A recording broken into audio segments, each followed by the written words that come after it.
وہ جیسے حنین سے یہ جاننے کی کوشش کر رہا تھا۔ اس کے لہجے میں سختی تھی، سرد پن تھا جسے حنین محسوس کر سکتی تھی۔ اس نے بے بسی سے چہرہ اٹھایا اسقان کو دیکھا۔ اس کی آنکھیں بھیگی تھیں۔ اسقان کی باتوں نے تکلیف پہنچائی تھی۔ کیا اس میں اس کا قصور تھا کہ اگر وہ اس کی اتنی سی شدت نہ سہ پائی؟ عشق کے دعوے کرنا بہت آسان ہوتا ہے جانے میر۔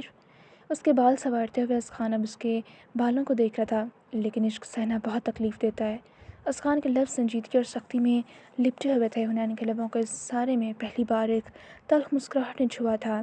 جتنی اس عشق نے مجھے تکلیف دے دی ہے، جتنا اس عشق نے مجھے تڑپایا رلایا ہے، کیا اس سے زیادہ بھی تکلیف باقی رہتی ہے؟ اس کے لہجے میں تکلیف تھی جس نے اسقان کو دکھ دیا تھا۔ وہ سیدھا ہو کر بیٹھا اور بنا کچھ کہے حنین کو اپنے ساتھ لگا لیا۔ حنین نے بھی اپنا سر اس کے سینے پر ٹکا دیا اور اس کی شرٹ کے بٹن پر انگلی پھیرنے لگی۔ وہ کچھ بھی کہنے کے قابل نہیں رہا تھا۔ کہتا کیا؟ الفاظ ہی ختم ہو گئے تھے۔ بس وہ اس کے بالوں میں انگلیاں چلا رہا تھا اور وہ خاموشی سے اس کی شرٹ کے بٹن پر انگلیاں پھیرتی جا رہی تھی۔ ایک سکون تھا جو حنین کے اندر باہر اتر گیا تھا۔ کچھ منٹ بعد وہ پیچھے ہٹی۔ اسقان نے حیرانی سے اسے دیکھا، پھر جیسے اس کی آنکھوں میں چھپی فریاد سمجھ گیا۔ بنا کچھ کہے اس کے گرد حصار ڈھیلا کر دیا۔ وہ اٹھی اور واش روم میں جا کر بند ہو گئی۔ اسقان بھی ایک گہری سانس بھرتا ہوا بیڈ سے اٹھ گیا۔ چند منٹ بعد وہ فریش ہوتی واش روم سے باہر نکلی۔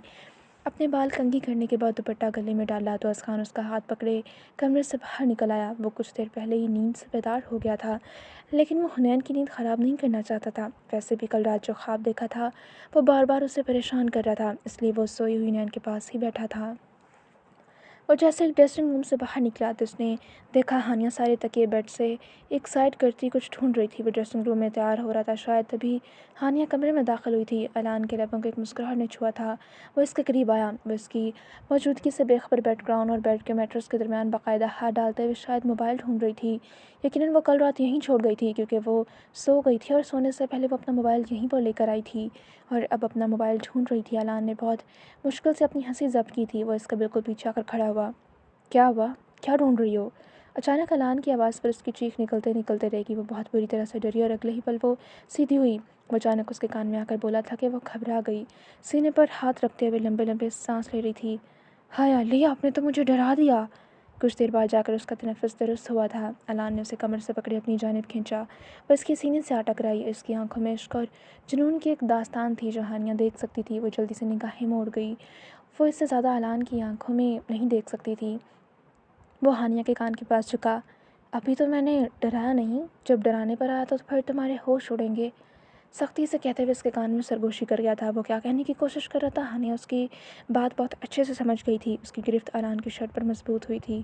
اس کے کان کے پاس دائیں گال پر شدت سے لب رکھتے ہوئے وہ سیدھا ہوا، پھر اپنی پاکٹ سے اس کا موبائل نکال کر اس کے ہاتھ میں رکھا۔ کاش تم میرے لیے بھی اتنی ڈسپریٹ ہوتی۔ اس نے بائیں کان میں ایک اور سرگوشی کی، جیسے اسے دکھ تھا کہ ہانیہ موبائل کے لیے ڈسپریٹ ہوئی تھی۔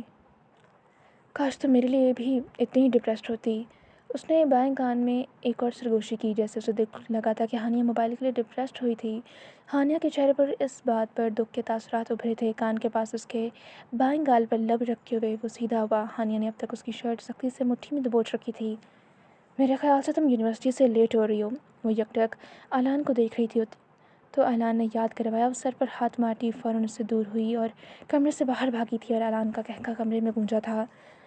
وہ جو جوس کا گلاس منہ سے لگائے سامنے دیکھ رہی تھی۔ سیڑھیوں کے دہانے سے اسقان کے ساتھ حنین کو اترتے ہوئے دیکھ کر کسی نے نینا کے جسم میں آگ لگا دی تھی۔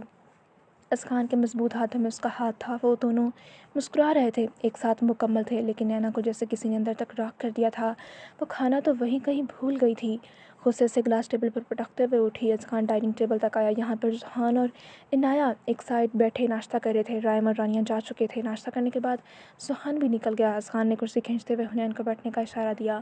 وہ مسکراہٹ دبائے بیٹھ گئی اور اس کے بعد اسقان بھی اس کے ساتھ والی کرسی کھینچتے ہوئے بیٹھ گیا۔ وہ ان دونوں کے بالکل سامنے بیٹھی ہوئی تھی۔ غصے سے ہاتھوں کی مٹھیاں بھینچتے ہوئے وہ اٹھی اور بنا کسی کی طرف دیکھے وہ سیڑھیاں چڑھتی دن فن کرتی اپنے کمرے میں غائب ہو گئی۔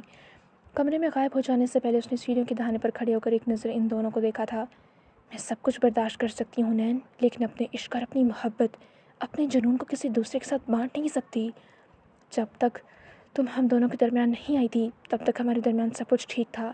میں اسقان کو ہر حال میں منا لیتی، اسے اپنا بنا لیتی، لیکن تم نے درمیان میں آ کر سب کچھ تباہ کر دیا۔ اس جنگ کا آغاز تم نے کیا ہے اور اس کا اختتام میں کروں گی۔ خون کی ندیاں بہہ جائیں تو بہنے دوں گی، لیکن اسخان کو تمہارا نہیں رہنے دوں گی۔ اس کی آنکھوں سے آگ نکل رہی تھی، کسی کو بھی جلا کر راکھ کر دینے والی آگ۔ جہاں آنکھوں سے آگ نکل رہی تھی وہاں لبوں سے زہر اگل رہا تھا۔ اتنا کہتے ساتھ وہ کمرے میں جا کر غائب ہو گئی۔ ناشتے کے بعد اسخان بھی کورٹ جانے کے لیے نکل گیا تھا۔ رانی اور اعلان بھی جا چکے تھے۔ حویلی کے سارے مرد اپنے اپنے کاموں پر جا چکے تھے۔ دوپہر ڈھل گئی تھی۔ یہ 3 بجے کا وقت تھا جب حنین کمرے سے باہر نکلتے ہوئے سیڑھیاں اتر کے نیچے آ رہی تھی۔ ایک ہاتھ سے موبائل کان سے لگا رکھا تھا۔ کس پرس کی بات کر رہی ہو رانی؟ مجھے یاد نہیں آ رہا۔ وہ رانیہ سے بات کرتی ہوئی دوسرے فلور تک آئی۔ نینا دوسرے فلور کے لانچ میں بیٹھی اپنے موبائل میں مصروف تھی۔ کن اکھیوں سے اس نے حنین کا چہرہ دیکھا جو بات کرتے ہوئے اپنے پرانے کمرے میں جا رہی تھی۔ اچھا میں چیک کرتی ہوں، مجھے اس کا برانڈ نیم بھی یاد نہیں ہے، پھر بھی تمہیں اس کی فوٹو لے کر سینڈ کرتی ہوں۔ اس کی آواز نینا کے کانوں میں پڑی تھی۔ کچھ سوچتے ہوئے نینا بھی اٹھی اور اس کے پیچھے ہی اس کے کمرے تک آئی۔ حنین رانیہ سے بات کر رہی تھی۔ رانیہ کو حنین کے کسی ہینڈ بیگ کی فوٹو چاہیے تھی۔ اسے حنین کا ایک ہینڈ بیگ کافی پسند تھا اور وہ چاہتی تھی کہ وہ جیا کی برتھ ڈے پر اس کے لیے بھی اس برانڈ کا بیگ لے کر جائے۔ حنین کمرے میں داخل ہونے کے بعد سیدھا ڈریسنگ روم میں چلی گئی۔ نینا نے ایک نظر آس پاس دیکھا۔ تقریباً ساری حویلی خالی تھی۔ نایا اوپر اپنے کمرے میں شاید سو رہی ہوگی، باقی ساری عورتیں نیچے تھیں۔ یہ سارا فلور خالی تھا۔ یہی موقع تھا نینا کے پاس۔ وہ کمرے میں داخل ہوئی۔ حنین کی باتوں کی آواز ڈریسنگ روم سے آ رہی تھی۔ ہاں دیکھو مجھے مل گیا یہ hand bag. Okay okay send کر رہی ہوں، فوٹو خود ہی چیک کر لینا کس برانڈ کا ہے، مجھے یاد نہیں۔ وہ ابھی رانیہ سے بات کر رہی تھی۔ نینا نے جلدی سے سارے کمرے میں نظر دوڑائی۔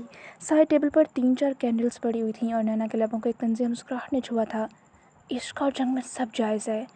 اس کے ہونٹ سرگوشی نما آواز میں ہلے تھے۔ اس نے جلدی سے کینڈل جلائی اور ایک کینڈل کو بیڈ پر پھینک دیا، دوسری کینڈل جلائی اور اسے صوفے پر پھینک دیا، تیسری کینڈل جلائی اور اسے قالین پر پھینک دیا، چوتھی کینڈل جلائی اور اسے پردے کے پاس موجود ونڈو میں رکھ دیا۔ کچھ ہی پلوں کا کھیل تھا، سارا کمرہ آگ کی زد میں آ گیا۔ بیڈ کا سارا میٹرس بہت بری طرح سے آگ کی زد میں آیا تھا۔ صوفے کی روئی بھی لمحوں میں آگ کی زد میں آئی تھی۔ نینا کے چہرے پر سارے جہاں کی مسکراہٹ تھی۔ تھوڑا دکھ ہوگا نین، تھوڑا دکھ ہوگا، لیکن پھر سب کچھ ٹھیک ہو جائے گا۔ مجھے یہ کمرہ بہت پسند تھا، لیکن اپنی جیت کے لیے اسے بھی قربان کر سکتی ہوں۔ کاش تم ہمارے درمیان نہ آتی تو میں یہ سب کرنے کے لیے مجبور نہ ہوتی، ہے نا؟ لیکن فکر مت کرو، میں تمہیں اچھے لفظوں میں یاد رکھوں گی، تم بہت اچھی ہو۔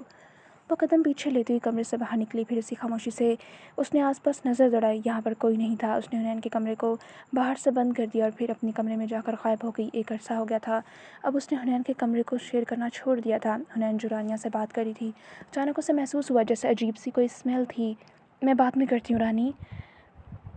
وہ جلدی سے کال کاٹتی ہوئی ڈریسنگ روم سے باہر نکلی، لیکن سارے کمرے میں ہر طرف آگ ہی آگ لگی۔ صوفہ تک جل گیا تھا، بیڈ بھی جل گیا تھا، زمین پر موجود میٹرس بھی جل گیا تھا، یہاں تک کہ دیواروں پر موجود پردوں میں بھی آگ لگ گئی تھی۔ صرف 10 منٹ پہلے وہ ڈریسنگ روم میں داخل ہوئی تھی اور 10 منٹ بعد ہی سارا کمرہ آگ کی زد میں تھا۔ حنین کے چہرے کا سارا خون نچڑ گیا تھا۔ اس نے اپنے قدم اٹھانے کی کوشش کی، لیکن نیچے زمین پر موجود قالین کو آگ اپنی لپیٹ میں لے چکی تھی اور وہ 2 قدم پیچھے ہو گئی، لیکن آگ تیزی سے ڈریسنگ روم میں موجود قالین تک جانے لگی۔ سارے کمرے میں دھواں بھر گیا تھا۔ حنین کو سانس لینے میں تکلیف ہو رہی تھی تو وہ کچھ ہی منٹوں میں کھانس کھانس کر دوہری ہونے لگی۔ اس نے ایک نظر دروازے کو دیکھا جو بند تھا۔ اس نے یاد کرنے کی کوشش کی، لیکن وہ تو دروازہ کھلا چھوڑ کر آئی تھی اور کچھ ہی منٹوں میں کمرے میں آگ کیسے لگ سکتی تھی؟ لیکن اس کے پاس کچھ بھی سوچنے سمجھنے کا وقت نہیں تھا۔ اس نے بہت مشکل سے دھوئیں سے بچنے کے لیے دوپٹہ ناک کے اوپر کر لیا۔ کوئی ہے؟ بچاؤ! وہ اپنی پوری طاقت سے چلائی تھی، لیکن آواز کمرے کی دیواروں سے ٹکرا کر واپس کمرے میں آ گئی۔ دھواں اتنا بھر گیا تھا کہ اسے سانس لینے میں تکلیف ہو رہی تھی۔ آنکھوں سے آنسو نکلنے لگے تھے۔ اس کی آنکھوں کے سامنے اندھیرا چھانے لگا تھا۔ کتنی دیر بعد وہ بے بسی سے وہی کمرے میں ایک سائیڈ کھڑی رہی، لیکن آگ ڈریسنگ روم کے قالین کو بھی آہستہ آہستہ جلاتی جا رہی تھی۔ اسے زیادہ حنین کی آنکھیں کھلنے سے انکاری تھیں۔ وہ چکرا کر زمین پر گری تھی۔ شاید نیچے کہیں آگ تھی جس نے حنین کو تکلیف پہنچائی تھی۔ اس کی آنکھیں ایک بار کے لیے پوری کھل گئیں۔ آہ میر! اس کے لبوں سے ایک سرگوشی نکلی تھی اور اگلے ہی پل وہ ہوش و آواز سے بیگانہ ہو گئی۔ وہ بہت تیزی سے سیڑھیاں چڑھتا ہوا اوپر آیا تھا تو وہ اپنی ایک بہت اہم امپورٹنٹ فائل آج گھر میں ہی بھول گیا تھا۔ اس سے پہلے وہ تیسرے فلور پر جاتا اسے محسوس ہوا جیسے کہیں سے دھواں اٹھ رہا ہو۔ وہ حیران تھا، بھلا حویلی کے اندر دھواں کہاں سے آئے گا؟ کسی عجیب احساس کے تحت اس کی نظر سارے کمروں میں گھومی تھی۔ سارے کمرے بند تھے، لیکن سب کچھ نارمل تھا، لیکن پھر بھی کہیں سے دھواں تو آ رہا تھا۔ اچانک اس کی نظر حنین کے کمرے کے بند دروازے پر پڑی۔ دروازے کے نیچے موجود سوراخ سے دھواں باہر نکل رہا تھا۔ اسخان کی آنکھیں حیرت سے پھیلیں۔ وہ بے ساختہ کمرے کے دروازے تک آیا اور دروازہ باہر سے بند تھا۔ وہ بے حد حیران تھا۔ اگلے ہی پل آنکھوں کے سامنے کل رات والا خواب نمایاں ہوا۔ نین! نہیں! اس کے لبوں نے سرگوشی کی تھی۔ دروازہ کھولے وہ جیسے ہی اندر داخل ہوا، سارا کمرہ دھوئیں سے بھرا ہوا تھا۔ اذغان بے ساختہ کھانستا ہوا دوہرا پڑا تھا۔ بہت مشکل سے اس نے سانس لینے کی کوشش کی۔ جیسے ہی دھواں کمرے سے باہر نکلا تو کمرے کا منظر کچھ واضح ہوا۔ وہ بے حد بے یقین تھا، کمرے کا نقشہ ہی بگڑ گیا تھا۔ اذغان کی آنکھوں کے سامنے ایک بار پھر وہ خواب گھوما تھا۔ وہ نفی میں سر ہلانے لگا۔ نہیں، ایسا نہیں ہو سکتا، وہ خواب تھا، وہ حقیقت کیسے ہو سکتا ہے؟ نین، نین! وہ پاگلوں کی طرح اسے پکارتا ہوا چیخنے لگا۔ اس نے سارے کمرے کو دیکھا، پھر کسی احساس کے تحت اس کی نظر ڈریسنگ روم میں پڑی، جہاں وہ ادھ کھلے دروازے میں بے ہوش پڑی تھی۔ اذغان کے سر پر آسمان بہت زوروں سے پھٹا تھا۔ نین! وہ پوری طاقت سے چلایا تھا۔ ایسا کیسے ہو سکتا ہے؟ وہ تو محض ایک خواب دیکھ رہا تھا، پھر یہ خواب سچ کیسے ہو سکتا ہے؟ نہیں، یہ صرف ایک خواب ہے۔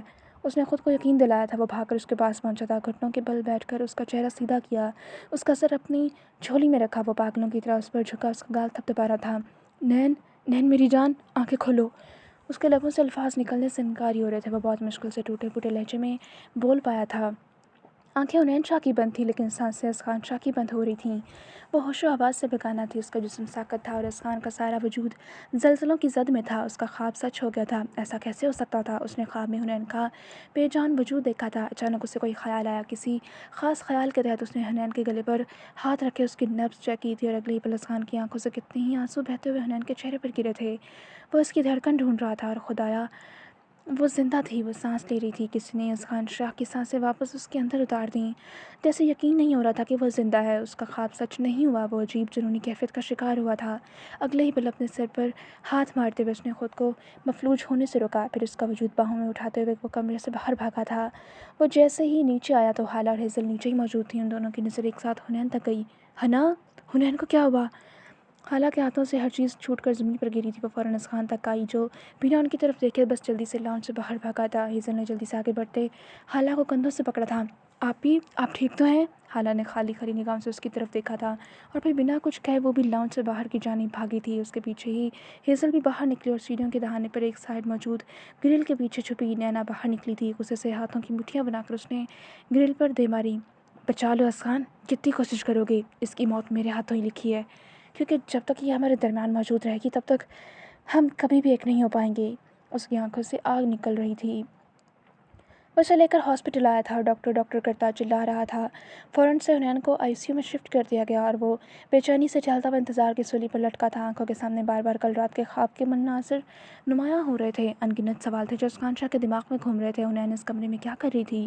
کمرے میں آگ کیسے لگی؟ دروازہ باہر سے کیسے بند ہوا تھا؟ لیکن اس وقت ان سارے سوالوں سے زیادہ ضروری حنین کی جان تھی۔